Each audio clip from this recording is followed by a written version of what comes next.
So buddy, I got a lot to share, and I'm very excited because it's simultaneously things that I already knew, things that we all already know, and such a deepening of it that it feels like oh my God, I've been missing such an essential part. So I'm very excited to talk about that.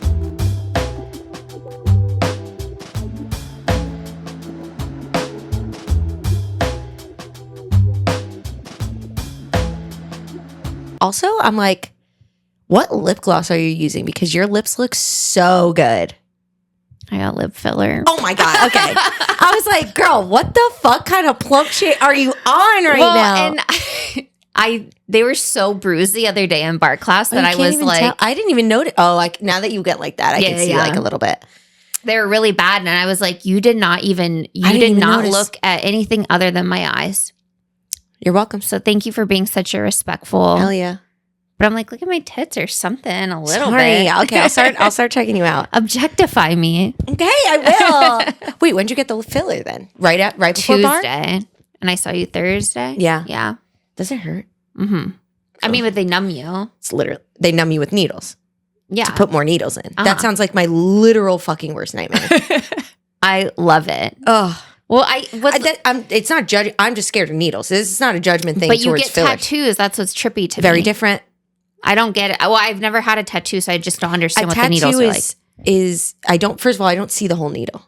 It's in the machine and it's vibrating on the top of your skin, as opposed to me watching this thin little motherfucking thing go all the way into my muscle, and you feel it go all the way in. A tattoo feels like someone's scratching a sunburn. It's very surface. A needle is very precise and in and deep and no. Which is very me in like my medicine. Oh, right? yeah. I'm like, no wonder I like that. Oh, yeah. Okay. Wait. Hi. Hold on. Can we acknowledge? Wait, come forward. Yes.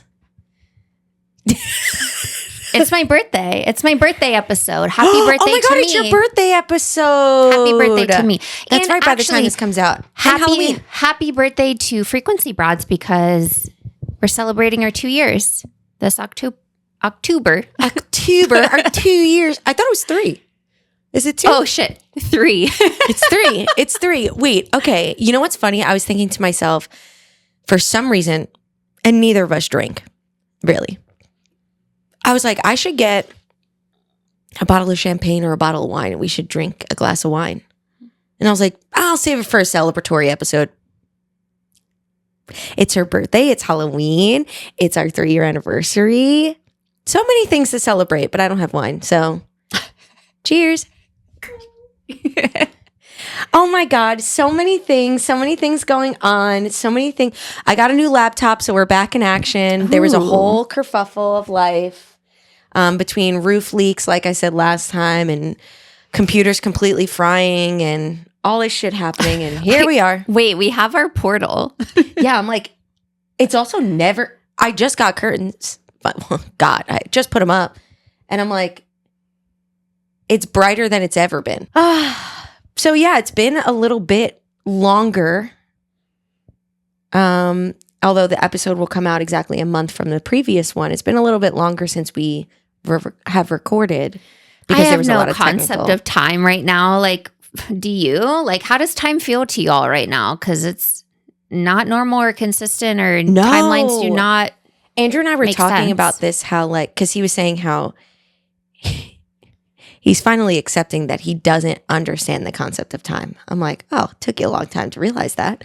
But we were talking about, I was like, well, that's a really tricky thing to have, to be able to conceptualize, because it's not real. Like, it is real. It's its own dimension and it's cyclical, but like the construct we have is not real. So it's just our perspective of it. And we were talking about how this year has felt like it's gone on for 4 years. Like, thinking that this administration has only been in for 10 months is crazy.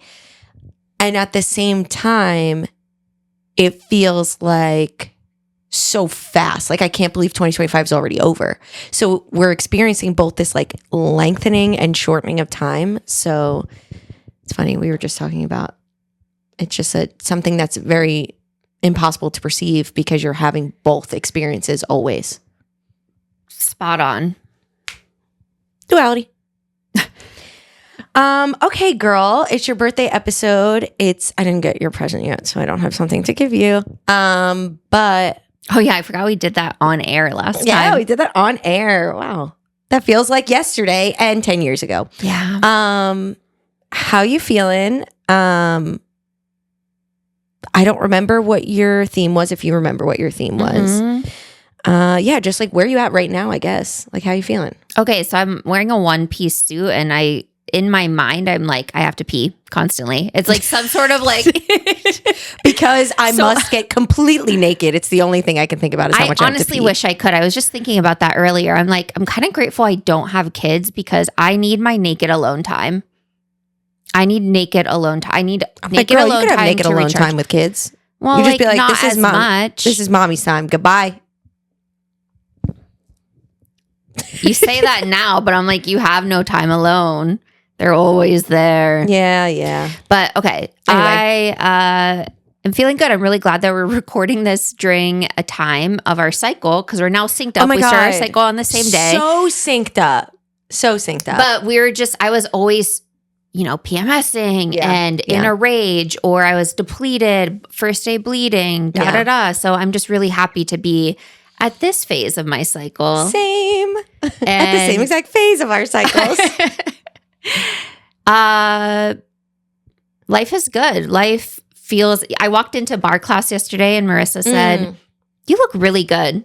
Hell yeah. And I was like, "I feel really good." She's like, "No, it's emanating." I'm like, okay. Freaking finally, Scorpio season. And I think also just admitting to myself that I do not this summer season is not for me. Like, I do not do well in heat. If I'm at a beach, sure. If I'm like living the beach life, cool. I can do that. That's my vibe. But like, I don't know. Hot Portland summer is just like fucking piss on a rock. Like, I just can't. Piss on a rock. I'm dead. Just had me choking. Yeah, my theme last month was radical responsibility. And to really sum it all up, I realized, what can I control? What can I not control? Do I want to control it? What do I actually have responsibility over? And it's me. And I feel like I sunk deeper into my own responsibility of being here and just being my most authentic self, allowing others to be reminded of what power comes from being your most authentic self. And bada bing, bada boom, I'm on to the next. Pow, pow. Yeah. And that aligns very much with like what came through for me too. So love that. How you doing, baby? I'm doing good. Life's been like, that's the only way I can describe it. In your ears right now. Oh yeah, sorry guys. Welcome to my experience. She hates ASMR, but she sure delivers it. But it's all been good. I've all had a really good grasp of its purpose, the importance of being able to sit in uncomfortability, the strength I have. And I've said this maybe the last episode or two, like life gets roller coastery, and I am now at a phase in my life where I'm able to handle that really, really quite well. And, people ask me, well, what can I do for you? And I'm like, nothing. This just has to suck right now. And I got to use all the skills that I have to do it. So dealing with potentially moving because my roof is still leaking and it's crazy, and new laptops and, other things kind of in and out. But things have been like generally really good. I found a lot of gratitude in all of the craziness, and things I feel are finally starting to settle.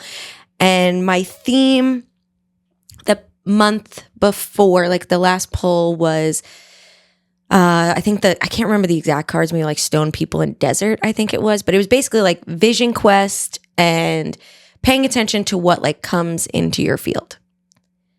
So in my head, I'm like, all right, bed, gotta go on a vision quest, gotta go in nature, gotta spend days. Like it was like spend a day or multiple days just praying and meditating in nature. Did I do that? No, absolutely not. But I found a very cute little labyrinth. I'm loving labyrinths by my school. And I went after school and I just walked that for like 10 minutes and then sat there for like 20 and just was like voice to text myself in a note message of just like things that didn't really make sense, but I was like, let me just speak them out loud and I guess they'll make sense in time. And then in time, damn, did they. And I got a lot of clarification on myself, but more importantly, clarification on my job here and our job here and how energy works at like maybe a little bit of a deeper understanding than I had prior. And some spiritual bypassing that I was partaking in that I didn't even realize. Okay, that's on theme with me too, because part of me is like, I don't even want to talk about it. I don't want to think about it. Fuck spirituality. I'm just so over it. It icks me out. And then I'm like, nah, you can't. You chose this life. But like the whole spiritual bypassing thing has been a hot topic in my mind. I haven't really talked to anyone about it yet. Yeah, you haven't brought it up to me. So as always, we're always linked in some way. So I'm interested to see how that kind of plays out or how that's been kind of playing for you because it was one of those moments where I was like, oh no. What was it? I've been lying to the people. I've been lying to the people, but it's not really lying. And I feel like I can't get to it. Well, yeah, I can get to it, but I just want to say I'm not lying. It's the same way where like I came on to, and this is why I love the podcast, right? It's an evolution and you listen to the episode that calls to you because that's the frequency on which you're at. So there was last year or the year before where I was like, guys, I have to birth into my multidimensional being. And then just last year, I was like, that's bullshit. We already are multidimensional beings, right? It's just a deeper layer. Yeah. Like I finally understood that there was a possibility of that and I needed to become it. And then I was like, that was stupid. I am. And I already told you about this. It's the creating your own reality. Yes. This piece, and it's even solidified deeper after what I shared with you. But I'm like I'm sitting back for this. I'm like, let me turn my fucking notebook. It's a ride what I went on. And I feel like for me, it makes most sense if I kind of like go in order of my downloads, but there's a lot. So here's what I'm going to offer everyone. 1, pause, come back another time when I'm like throwing this shit at you.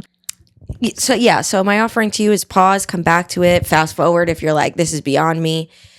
And my invitation to you is cut me off and tangent in a completely different direction because your girl's got plenty of notes. I can always come back. All right, sit back with me, people. Let's relax. All of us sit back. So I'm like, I literally wrote it in numbers. I was like, number 1, number 2 of my downloads that came through because they do all stack on top of each other. Where I feel like normally it's just like an understanding and then an understanding. They really do stack. So when I was in the labyrinth, the first thing that came to me was the split. The divide, right? What everyone's talking about. This split, what they've been talking about it forever. To which that also to me was like, well, that's bullshit. And also like jump in and be like, I disagree with you as well. Because what I got and the understanding that I took was that the being human is the split. Like there's many layers to this, right? But being human is the split because you're literally separating from source, like layer, separating in order to know thyself, know the opposite, be in duality. We are a duality universe or duality experience. Therefore, there is separation and a split that is needed. However, the split or separation has been perpetuated, so there's such a gap. And this is where everyone's like, oh, the gap is widening, and that's scary. Yes, it is, because the gap is widening and now we cannot see our counterpart, which is the whole point, to come down here and see our opposite and accept our opposite and merge and create this like yin yang where duality is always present. This is what I talked about, I think, the last time. And then there's also like, there is a split that's happening. Then there's like many layers of it, right? Then there is a split that's happening and it's not high vibe and low vibe where it's like good and evil but it's awakened and still disillusioned. That's the split. And the gap is widening there as well because more people are awakening and trying to curb the reality or curb people's disillusionment, being stuck into the matrix and this programming that's been perpetuated for millennia. But because the gap is so wide now, those who are awakened are like light warriors and are fighting for that to be upheld. And those who are on the other side are anchoring deeper into fear and like their stability too, because shifting your reality when the gap is so wide, that fucking hurts. That is painful to like come to the realization that everything you've believed in, every value you had, like isn't actually your own. And you've been kind of manipulated your whole life. Like that is crazy. Hence why people stay in abusive relationships and cults, because you can't just rip your whole reality apart.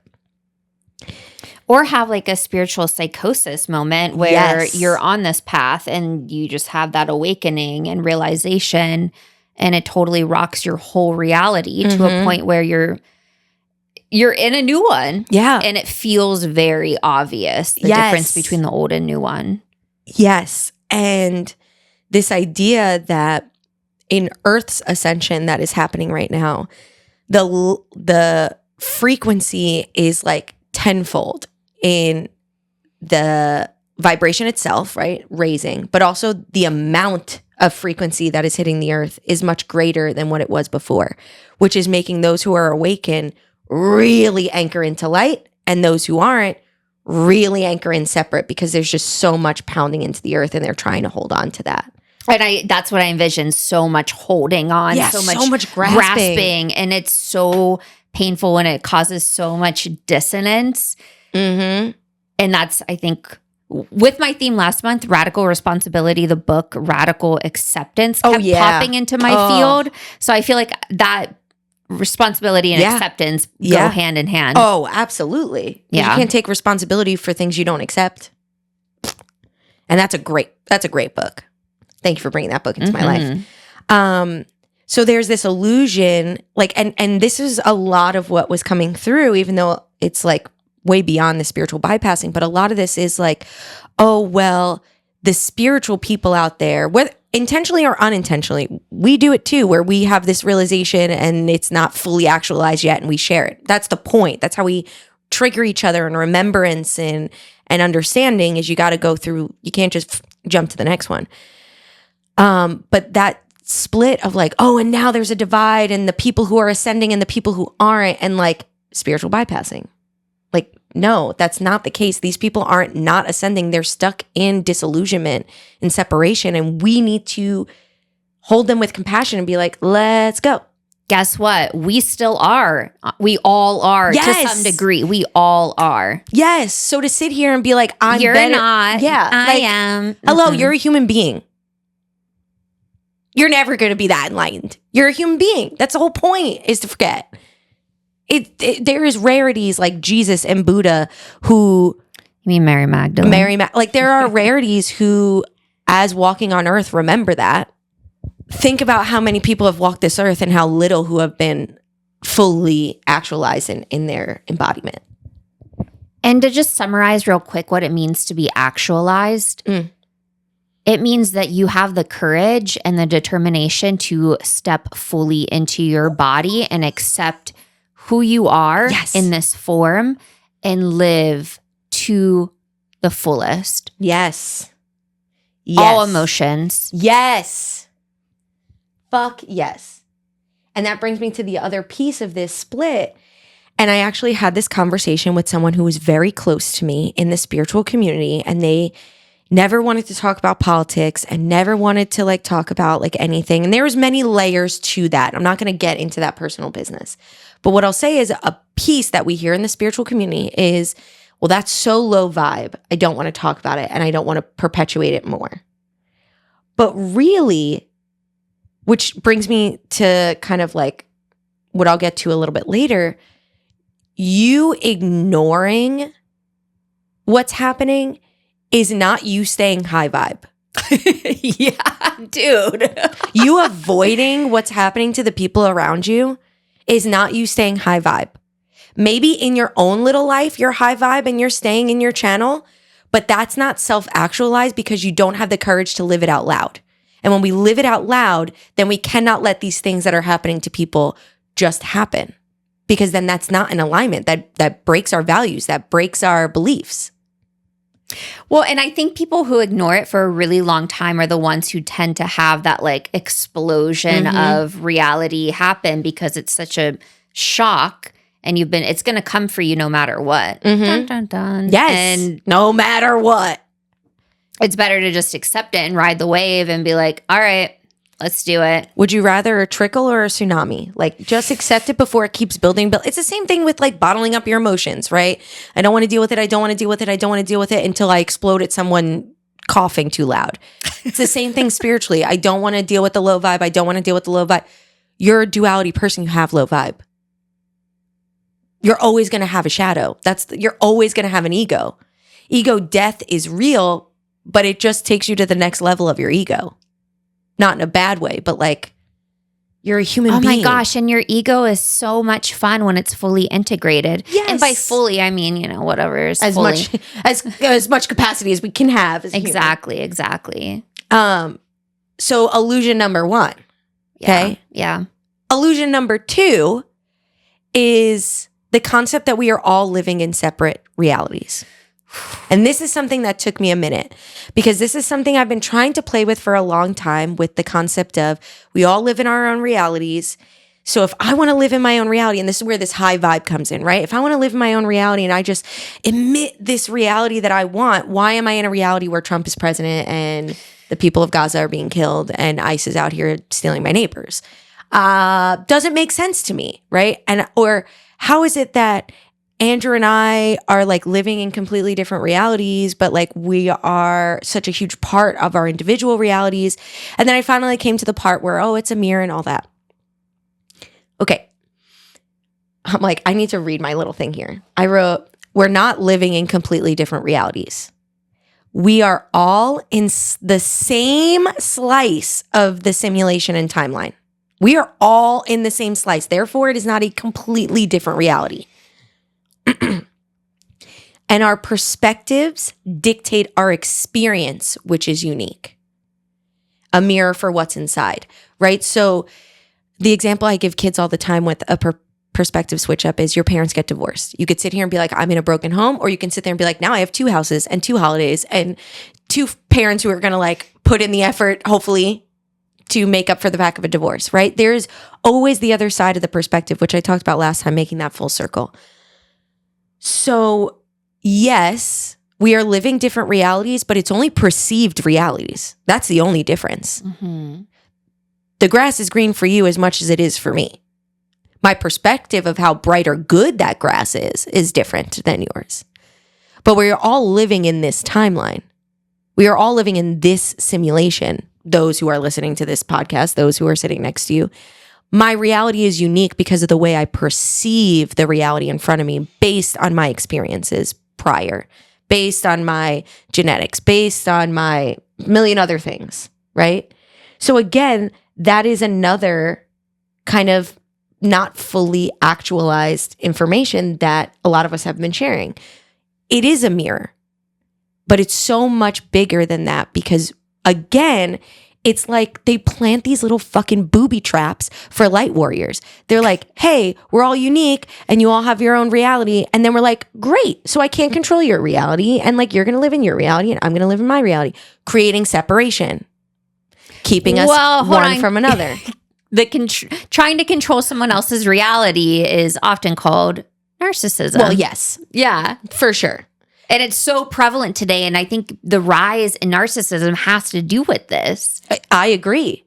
I think actually, and not saying narcissism is good, but you saying that sparks, is it just the soul trying to combat the separation? That we don't actually influence each other's reality? Because what spirituality is telling us is we live, well, not all, but we live all of our own realities and I'm in charge of my own reality. But my greatest kind of, which is my next one, my greatest thing is the biggest lie that has broken for me is I do not create my reality alone. I don't create my reality. So when I sit here and I'm like, I can't control yours, for sure I can't control yours. But is narcissism just trying to combat the fact that I do influence yours? Yeah. Well, it's trying to control the perception. Control the perception, Yeah. of course. Yeah. So this idea that we live in all separate realities creates this level of separation in the spiritual realm or spiritual community that says, I create my reality, and whatever I do, I will create the reality I experience. But what I learned is that's utter bullshit.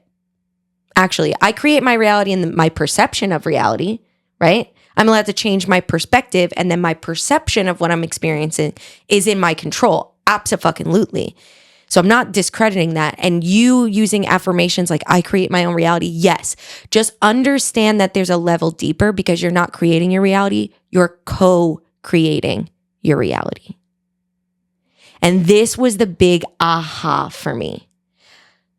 And this is why when we separate too far, when we don't want to involve in politics or what's going on to stay high vibe, you are doing a disservice to yourself and literally everything.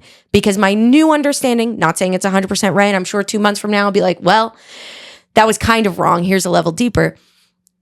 Is that the reality in which you experience as your perspective of the simulation in which we are in and all those high fucking similes of each other, or synonyms of each other.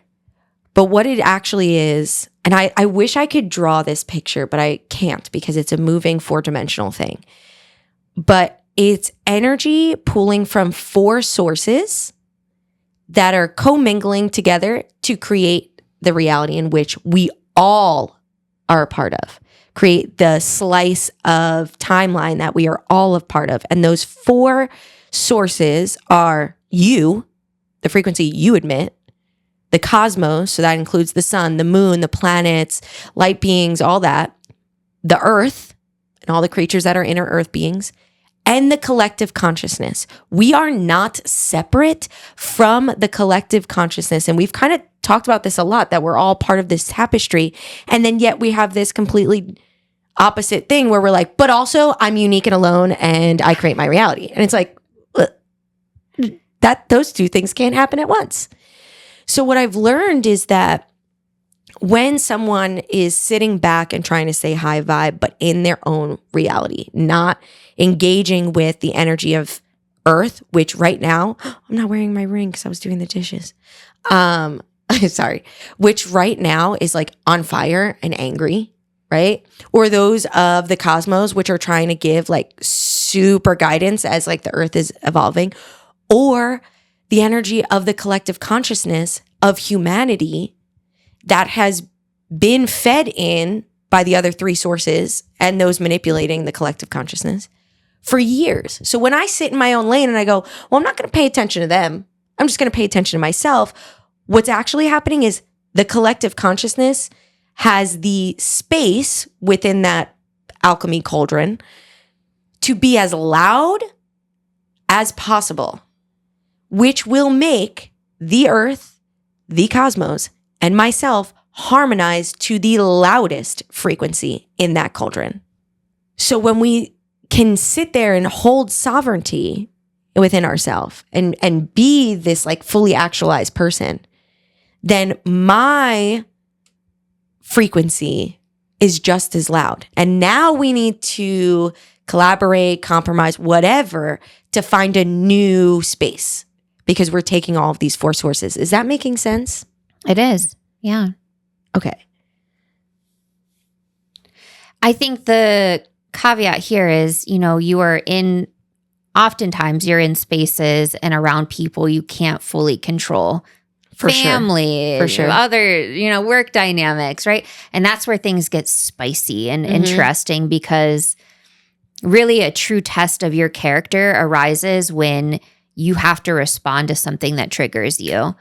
And Yes. I think you're always given new opportunities to respond in a way that is of service to you and others. Mm-hmm. And not to say you're coming out holier than thou, trying to tell people what they should or shouldn't be doing. But there is this sense of, can I respond with love and curiosity Yes. and compassion? And I think we're constantly being tested with that. Mm-hmm. And there is, like you said, so much anger Yeah. in the field. Yeah. Rightfully so. We're all, Absolutely. many of us are very pissed. And even if you are on the side that probably shouldn't be pissed, you're still pissed about something that's being fed to you in some way. Exactly. Because at the end of the day, everyone is trying to serve good. But our perspective of good is different. Ooh. Right? So even those on the other side who are fucking Nazis are thinking that's what's best for the country is this. Right? They can't look a little bit larger out of the country and look at just human beings, which I disagree with, but we have to understand that everyone is always moving with the intention that they're doing good.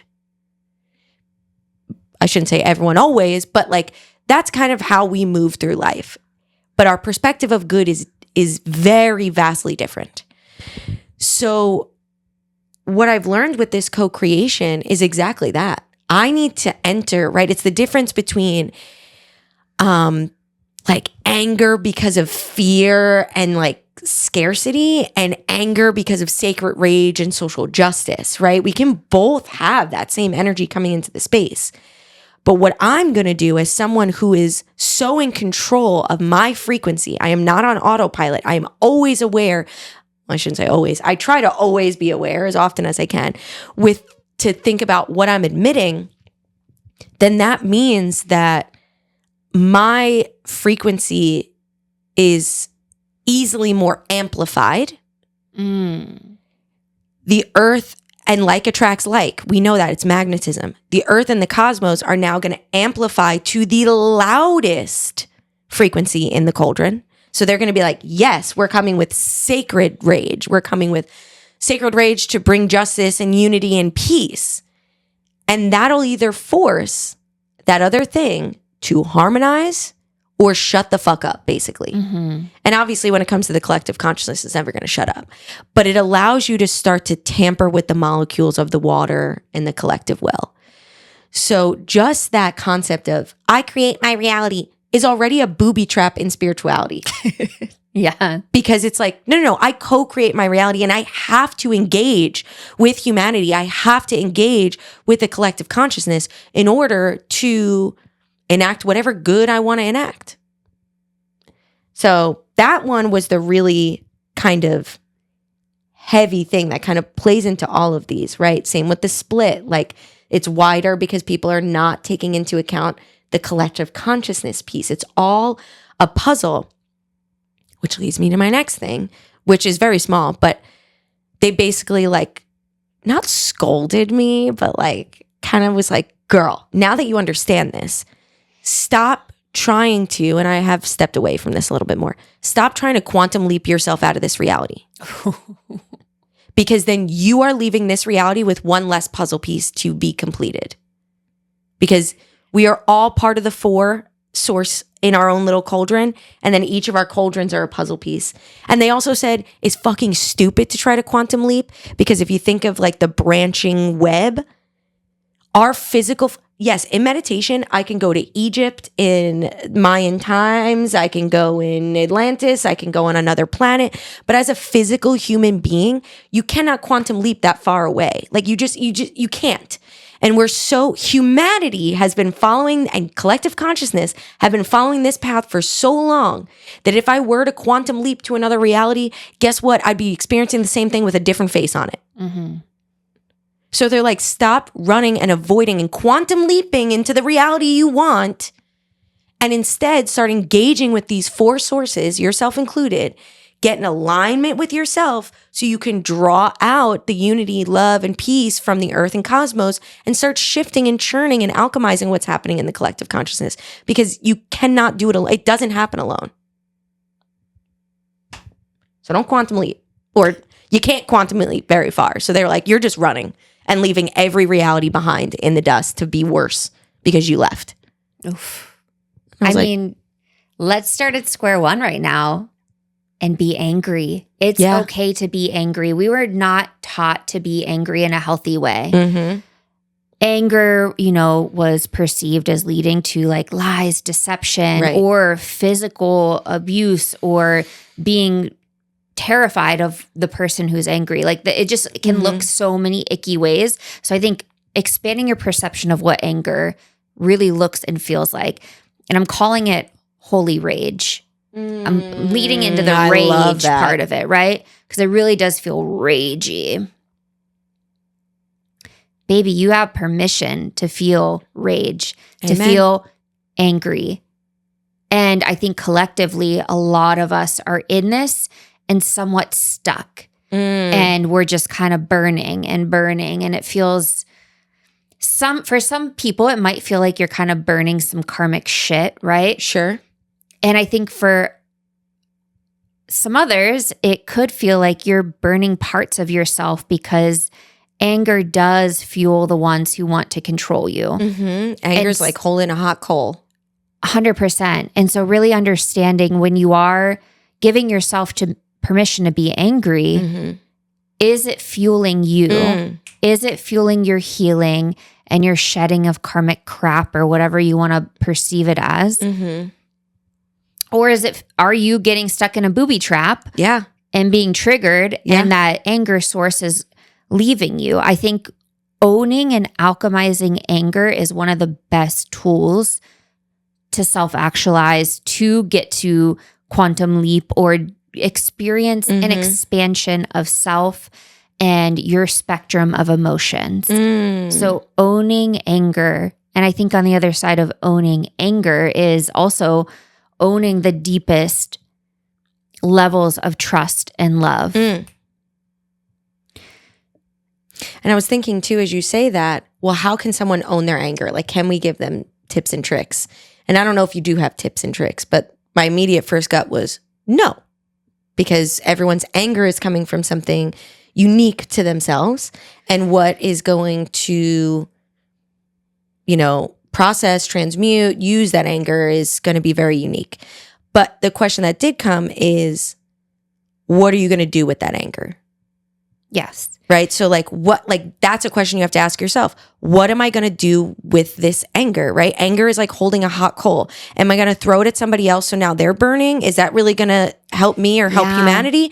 Or am I going to use this to light the fire of change? Am I going to use this to, whatever? And it takes me to the No Kings protest I went to, which I cried multiple times. It was the most beautiful thing I ever heard and seen, but still there was anger underneath it. As much as we were sitting here and using our free will to create absurdity and shift the perspectives and change the narratives, it was sacred rage, holy rage that was sitting underneath that got us in action, that said, how do we get together? How do we use our free will? How do we show up? And yes, we're holding this sacred rage and we're wearing blow up costumes and making each other laugh because we need that piece, right? It's holding the duality instead of just sitting in the anger, because then you're just burning yourself. Tell me about this book. You picked adding humor to anger is definitely very much a fun experience.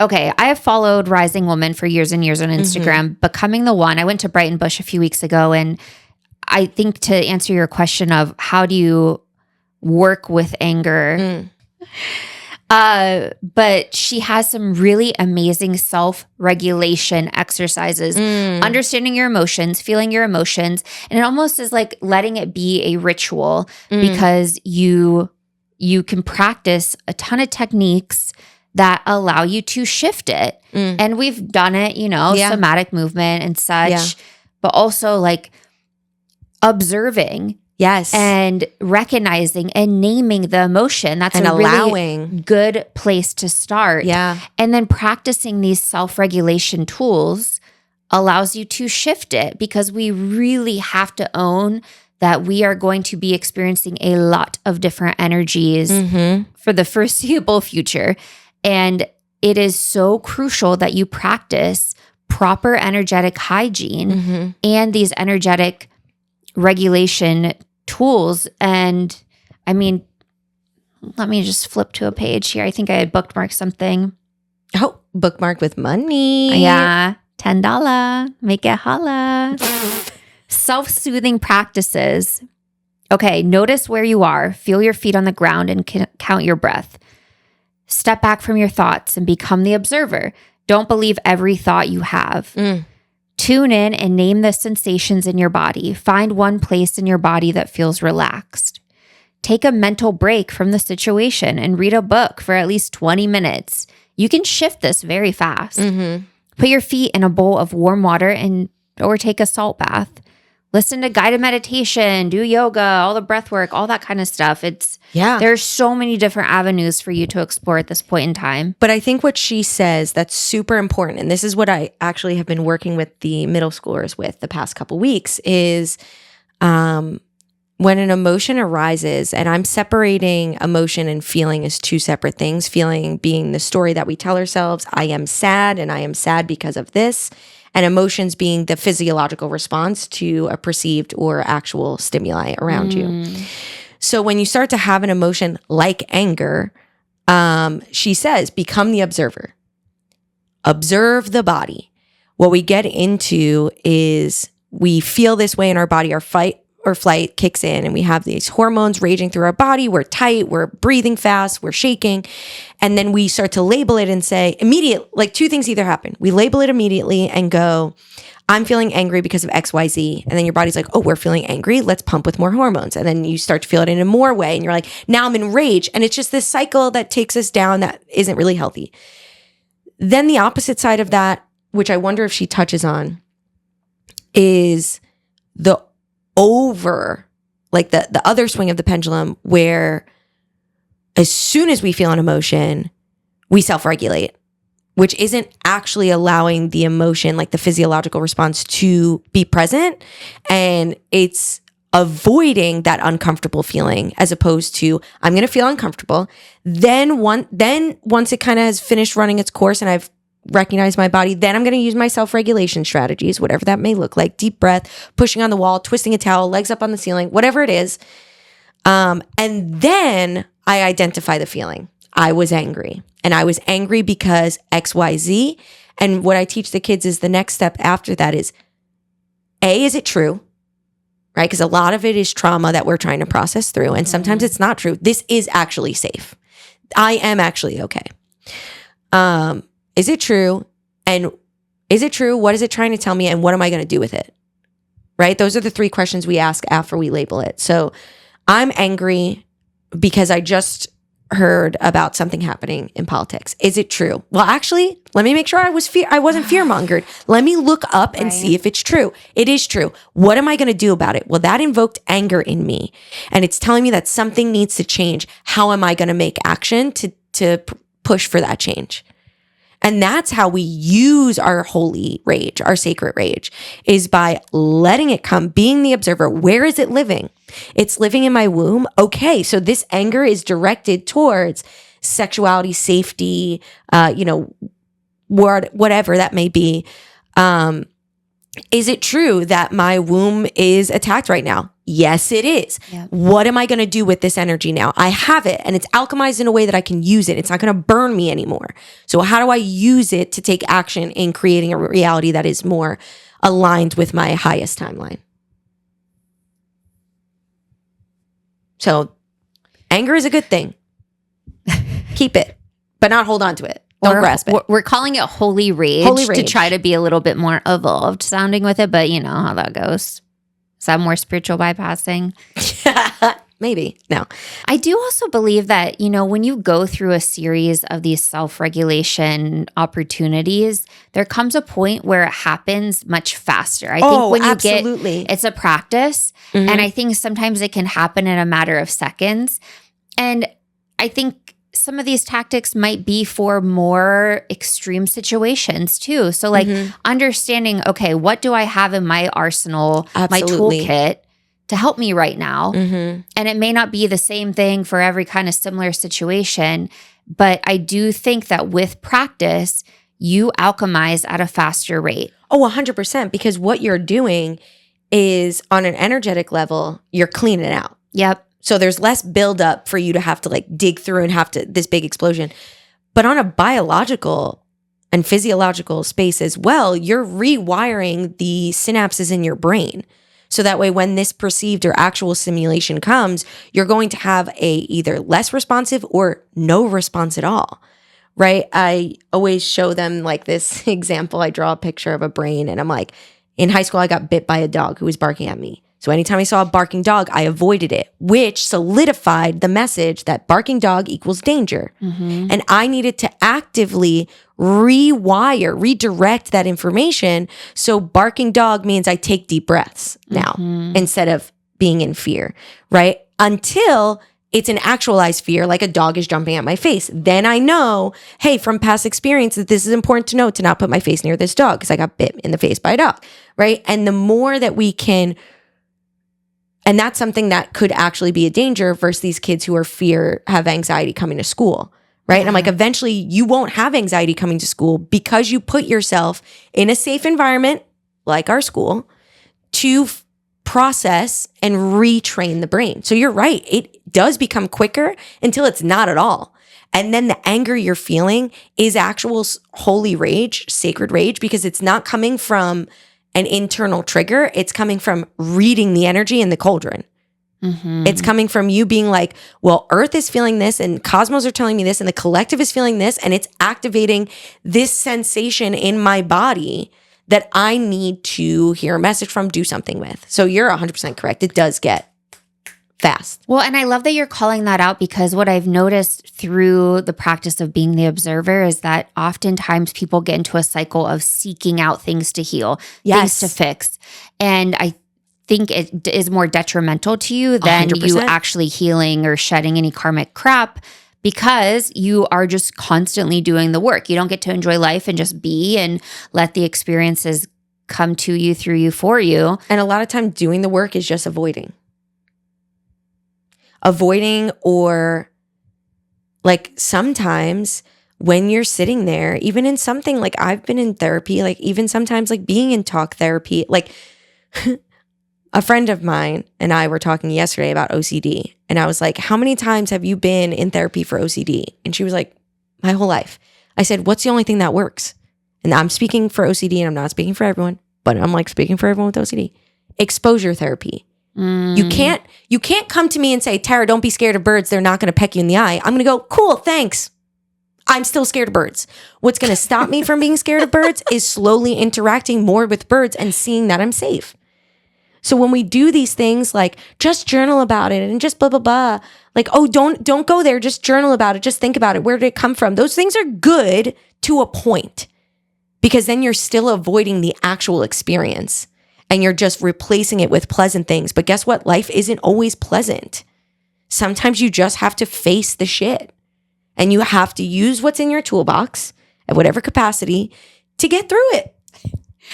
Well, like being single, right? And not having to deal with a lot of situations and being triggered. You get to be in your own frequency. But when you enter into partnership, you are co-creating. You're co-creating your experience together in the relationship.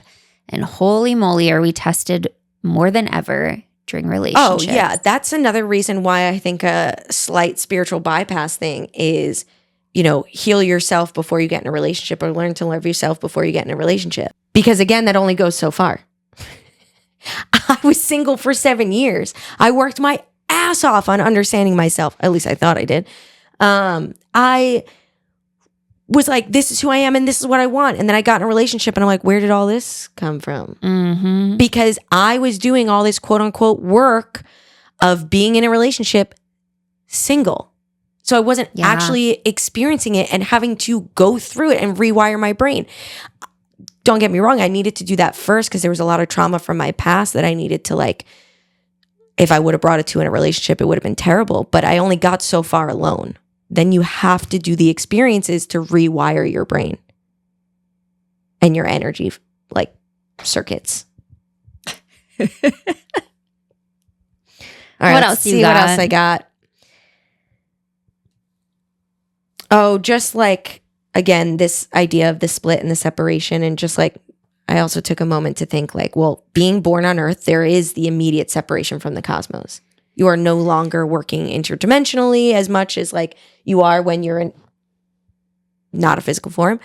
And you're separate. You're on the earth. And then I was You're like, tethered for sure. tethered for sure. Tethered to everything for sure. But not like there is that bit of separation. And then I was like, oh, we pulled away from communities and being stewards of the earth. So then there was that separation from the second source.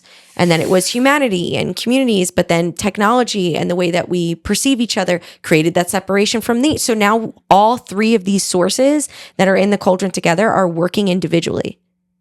Even though they're all trying to work together, we've created such gaps or like breaks in their circuitry that like it's hard to get them working together. And that's going to be some work for us to be working in the cauldron. 2 quotes they gave me. Fight back. Oh, they were like thinking about the tsunami coming in, right? And I said last episode or the episode before that as spiritual people, we tend to see the full moon, see the 8/8 portal, see this equinox and all this. And we're like, I only have 3 days to use all this energy. It's coming in. And I was like, well, that's a tidal wave. And that's not just my energy. That's the energy of all those 4 things amping up together. So I talked about waiting, letting the tsunami crash, and then looking for the nuggets in the sand that it has left you. And that's what you do the work with instead of trying to alchemize this fucking 8/8 portal that like is for everyone. Yeah. And I'm trying to alchemize it myself. Like experience it, be in it, be present in it, and then later try to use the tools that it gives you. So when talking about like holy rage, it said, fight back with your frequency. Be the tidal wave that fucks them up. So like being in that cauldron, you alchemize and you clear your channel so much that when you come into that cauldron, you're the tidal wave that they have to adjust to. The collective consciousness, the earth's energy, and you know, earth and cosmos are always like kind of trying to do their best. But when we fuck with them so much, sometimes they need our tidal wave to clean them up. And then also, my perspective dictates my experience. I do not create my physical simulation alone. Oh, and then the last piece before I tell you about the ceremony I just did on Friday. And we were talking about this similar concept of like, this is kind of not related to anything, but it was just something I found interesting and that might be helpful for you or anyone who's listening, is understanding how your love flows. So for example, a friend that I was talking to, her love flows slowly and deeply. So she doesn't want you to just, we were talking about the difference between like someone just being like, oh, I love you and I'm just going to do this thing for you. Versus like someone being like, I love you. And what would they like? And how can I do that? And how do I take my time? And is she a Taurus? She's in May, early May. Yeah. So when someone doesn't put in that intention and it's hard for her to communicate that, it's not just the intention, it's her love runs slow and deep like a creek, like just like a little trickle like down there.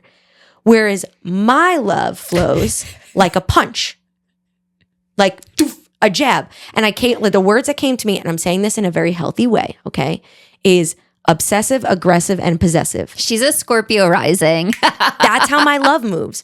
So like, I do want Andrew to just like, we were talking about proposal, right? And of course I loved my proposal. I would not change a thing, but I would have been totally happy if we were just sitting doing nothing. And Andrew just looked at me and was like, I love you so fucking much. I have to propose right now. Right? Because that's how my love flows. Yeah. It's a fucking right hook to the jaw. It's like, I want you to just out of nowhere grab me and be like, I love you. And then just like leave me alone for like 10 minutes. You know what I mean? Like it's so violent, but in a healthy way. Like I want you to be like, I love you so fucking much, like cuteness, aggression. And then we're chill. Yeah. You know? So I just offer that for people to think about is like, how does my love flow? And Andrew and I talked about this when I realized this on Friday.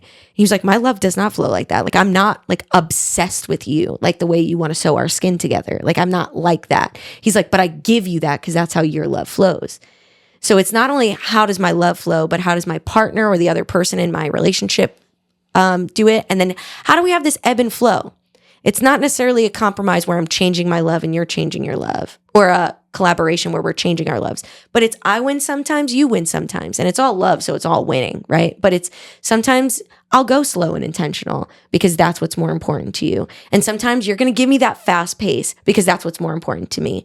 So just a suggestion as we're talking about co-creation of our realities, that includes job, that includes friends, that includes romantic partners and family.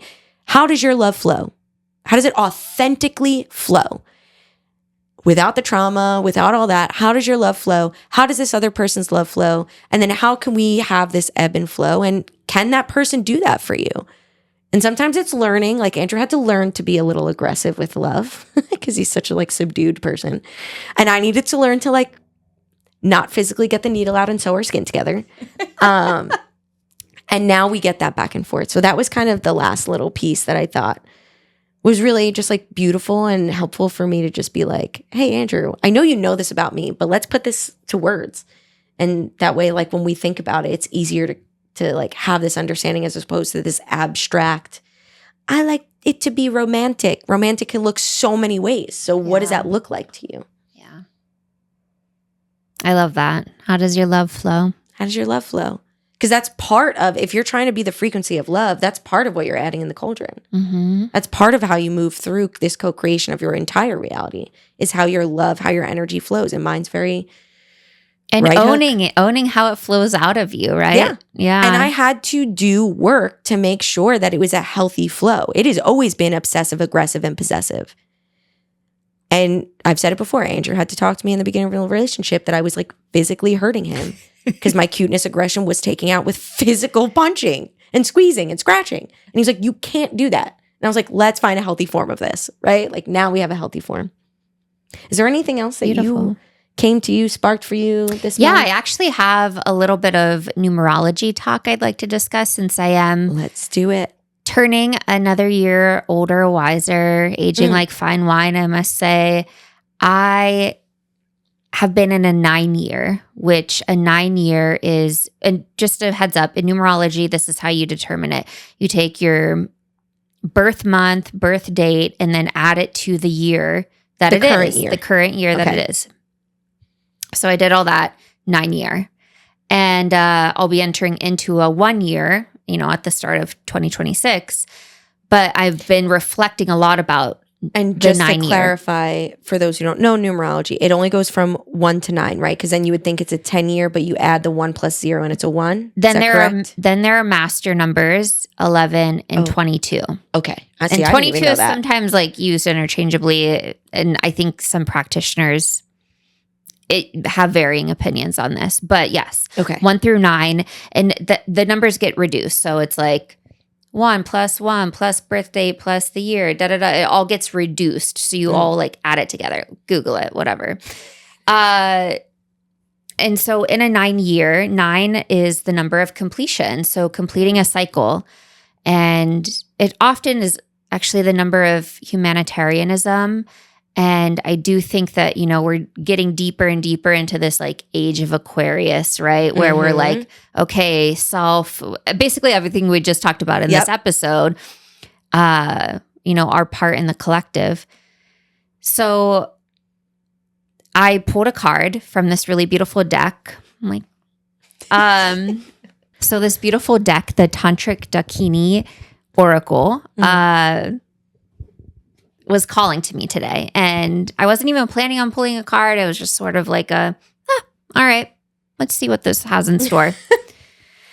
I pulled a number 9. And mind you, the past week, I've been looking up a lot of numerology stuff about like year 9 versus year 1 and what that entails and what that looks like in new beginnings. And of course, for a new beginning to take place, endings have to happen, right?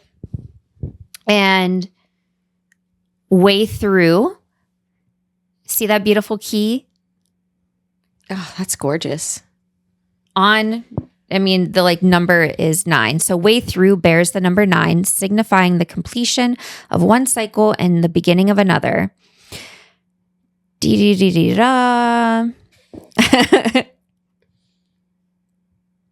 I think this ties in really nicely to what came through for you. And, of course, our key in this whole puzzle of life, right? And we've talked a lot about the living library and what it's like to hold the frequency of you and that key in the collective. Okay.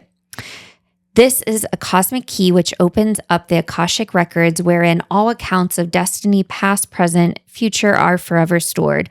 This key opens the door to both, I don't know this word, to worldly wisdom, depending on its location in the chart.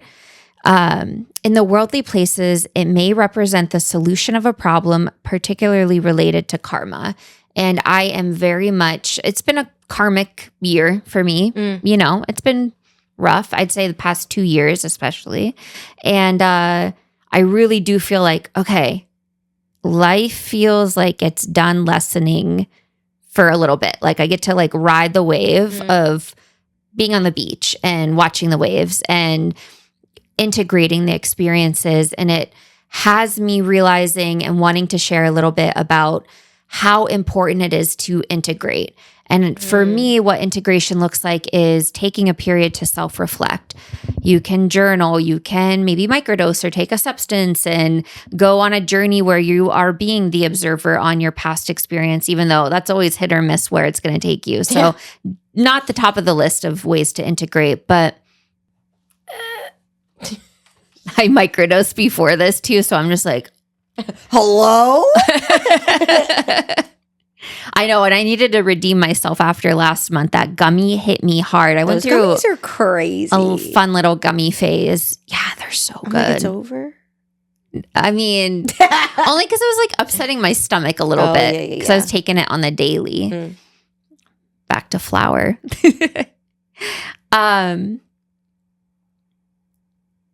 But yeah, the name of this card was called Way Through. So this key as this like portal to like what's next. And I think before you leave a space you've been in for quite some time, you take a look around and you observe all of the ways things have changed and evolved, and you honor all that has been and the experiences, good and bad. And so being from that, you know, coming from a place of reverence is a way that I think, you know, practicing gratitude it's, you know, gratitude in action ultimately. So I'm sort of in this place of, okay, what's next? Like what major endings are about to happen, you know, and not having that like doom and dread that comes with knowing that like a cycle is ending. Cause I feel like I've done my fair share of endings, but you know, leaning into the dance of trust and saying, show me the way.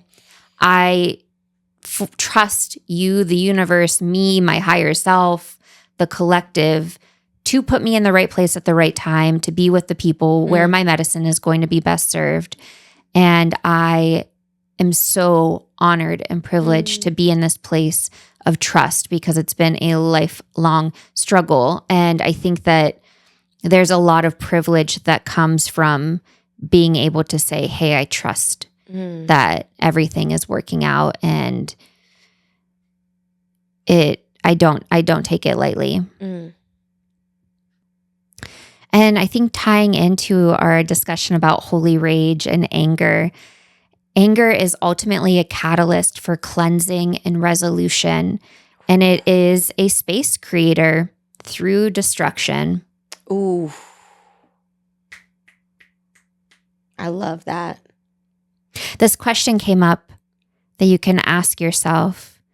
Is the anger I'm feeling healing the trauma, injustice, etc., or is it fueling the entities on earth who are fed by this emotion and wish to see me out of my power? Yes. That is a really good question when it comes to anger. On a side note, I don't know why I had it. You know, I'm not deeply into numerology or even astrology. It's not like, not that I don't believe it. I'm not very knowledgeable of it. And for some reason in my head, 7 was the end of a cycle. What is 7? If 9's the end of a cycle, do you if you don't know off the top of your head, that's fine. But well, I was born on the 7th, so I do know it is. It's a spiritual number. It's being in the self, and I kind of want to look it up real quick because I'm not finding the right vocab. Also, I have to say, like, everything in my life technologically has like updated and upgraded in every like user interface. In like the span of 2 weeks, everything looks different with my technology, and it's been kind of trippy. Interesting. Right. Also, I wrote this down that I wanted to share when it comes to power, which I was just kind of sharing a little bit about. True power is a mix of clarity, compassion, and unapologetic humanity. Boom. Like, put that in the description. Okay. Done. Yeah, the number 7 is associated with wisdom, spirituality, introspection, and a search for truth through analysis and intuition. Okay, that still makes sense for me then. Is this a 7 year for you? No, it's I have no idea actually, but I asked that because when Andrew and I hit our 7-year anniversary was like our biggest snag, or like we were just coming kind of closing our biggest snag. So I guess the end of our 6-year. Oh, right, the 7 year. And I was like, oh, 7 years. Okay, our cycle's done. We're going to go to the next cycle. And like now we can kind of focus on something else. But I think closing out the 7th year of like spirituality, oneself, that makes a lot of sense or closing out the 6th year and heading into that because yeah. It all makes sense. Anything else you want to share about your month? I, just really want to live my life fully, celebrating all that I am and feeling way more in my like goddessy. Like I am just fully committed to worshiping myself and my body and my spiritual hygiene and being a really clear anchor and channel for humanity. Because I'm finally feeling in a better place to do so. Yeah. And I really am so grateful for everyone along the way who needed to be that for me when I was going through whatever it was I was going through. And so I am here ready to serve. Well, I'm excited for you. I'm excited for your 1 year. We were just talking about endings and crossroads. And I love them. I love an ending. And something that comes up in the last piece I'm going to share about the ceremony is all endings and beginnings are the same, and it's love. So I love an endings. I love a crossroads. I love an in-between because I've learned to love the uncomfortable and the unknown, which is so crazy. The crossroads. Okay, so then the last thing I want to share before we maybe set some intentions for the next month is the ceremony we did on Friday. And I haven't told you yet. So I'm excited too. But basically, Victoria, me, Darren, and our friend Megan all got together a little over a month ago and did a ceremony that was really just about anchoring more light, like kind of doing Reiki on the earth. So when we got together, we were like, yeah, there's some intentions, maybe putting some safety around Portland or safety around people in general. But when we got there and we just spent some time catching up and eating food, and then we were like, what feels right? So we ended up just making a quick little altar, invoking snake energy. So the shedding of what isn't served, it is the snake year, and angel energy of like protection. But the whole thing was just us using the concept of these 4 sources of energy, earth, cosmos, you, collective, and getting messages for that. And then what's our next step? And so we first each picked, we aligned the 4 directions with the 4 sources. And so we each had one. And then the fun part, okay, so this is just a fun little thing. So I had the earth, Megan had the cosmos, Darren had self.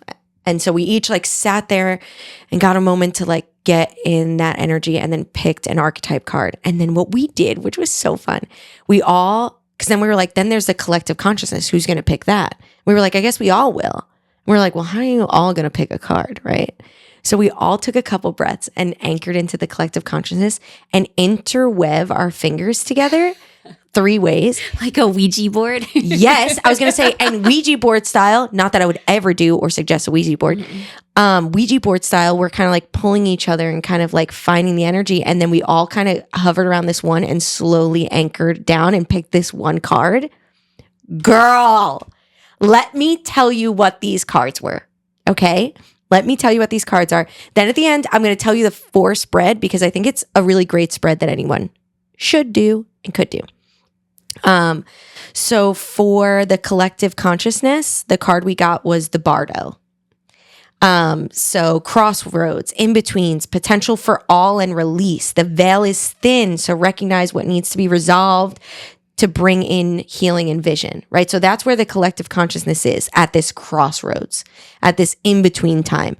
And if we can recognize that the veil is thin and like figure out what needs to be resolved, we're on the right path. But that's where the collective consciousness is right now. For the earth, for the earth, it was the bridge.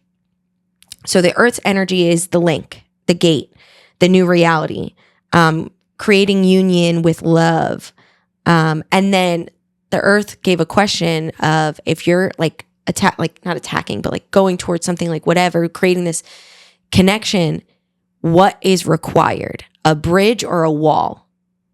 And I think the card was saying like, be mindful of putting up walls. But I also think the way I'm interpreting it is some things need to be a wall. Some things I need to just be like, nope, here's my boundary. Here's my energetic protection.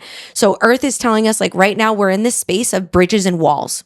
And we really need to figure out how to unify with love. And that doesn't mean that all walls get knocked down, but just only walls that are worth it. Build the wall. Just kidding. Oh my God. Too soon. We can't do that. Too soon. But I know I like the way you're talking about building a wall in the form of boundaries. Yeah. Yep. For the self, we got the one.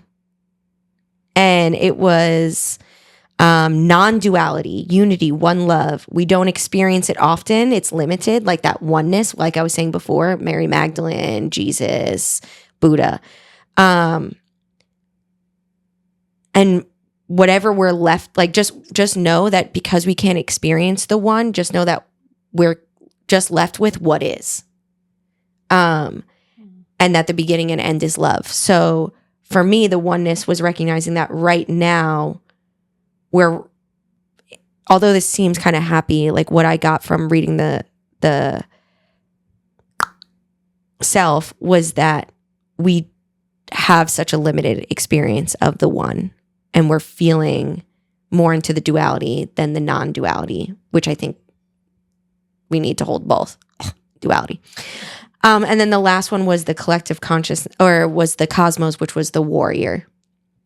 Advocate, face to face with death, question the battle and choose wisely because it has lasting effects. Without true purpose, the warrior is lost.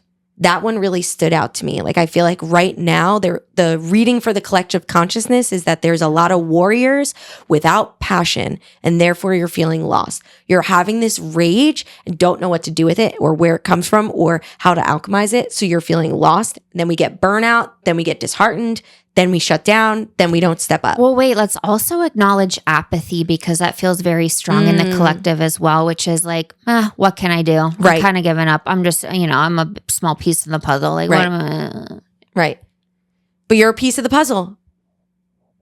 Like saying, and you're right, because people say like, oh, I'm just a small piece, or like, but you're still a piece, and the thing can't be whole without every piece. But you're right, there is apathy, and that's what this is saying. It's like there's so much in between. We're so at a loss without passion. Oh, we have a special guest. Hey, Click Clacky, I got to cut your nails. And then I know this is getting long. I know I'm giving you a lot of information. But after we did the 4, we each pulled for ourselves.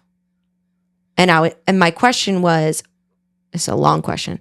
What frequencies are each source craving to have them flow abundantly with love and acceptance, bringing quickly a reality simulation of unity and peace? Right, Bippy? So the collective consciousness, this one felt like a step. And this is why I'm like, guys, I know you've been hearing a lot. Okay, hang in there. Because this feels like a step-by-step process for how we're supposed to move next. So first was the collective consciousness, and it was the devil reversed. No longer binded by materials or overindulgence. Free your mind and body from the shackles that keep you from seeing your full potential. So step 1, unshackle yourself from this illusion of greed or scarcity even. This need to overindulge because we're fear there's not going to be enough or that there isn't enough. So that is step one. That is what the consciousness needs from us right now. Which is so applicable right now with Snap getting cut. Yes. And yeah. Yeah. The next was the earth. What is the earth calling for right now? And it was Queen of Swords. Confidence, independence, wisdom, clear vision of what the future looks like as a big picture. Don't be biased, right? So instead of coming out here and being like, okay, I got rid of my shackles and now I don't want there to be homelessness and I don't want there to be people who go hungry and I don't want there to be, great, what's the bigger picture look like then? Don't just say what you don't want. Start envisioning the kind, and I know it's hard because we've been in these systems for so long, but I've already been thinking of a few things and I'm like, ooh, maybe super, super liberal people may not be like, that's the first thing that we should do. I don't know about that. But I'm like, there still needs to be a level of consequences, but it should be natural consequences, right? I'm really thinking out if I were to create a place that actually serves humanity, what would that look like? And I'm not saying I have it right, but that's the next step is start thinking about what are the larger systems in place. Then the next one was the self, and it was the world reversed, which is losing sight of the original vision, looking inward to use your internal concept or internal compass to, and it says to take you in the right direction and help the world right itself again. So that understanding, and like this is like a quote from the book, like I didn't make this connection myself. Understanding that when we work from our internal compass, then the whole world is going to get back in that humanity on the right path. So you're thinking bigger and then you're like, okay, well then is that aligned with my actual vision? Is that aligned with what's authentic to me? Or am I just trying to please everyone on my side right now or please everyone on all sides? Because once I'm in alignment, once I'm sovereign with myself, it ripples out. And then the final one was the cosmos. And it was life offers infinite possibilities. Stay balanced of taking care of the day-to-day goals.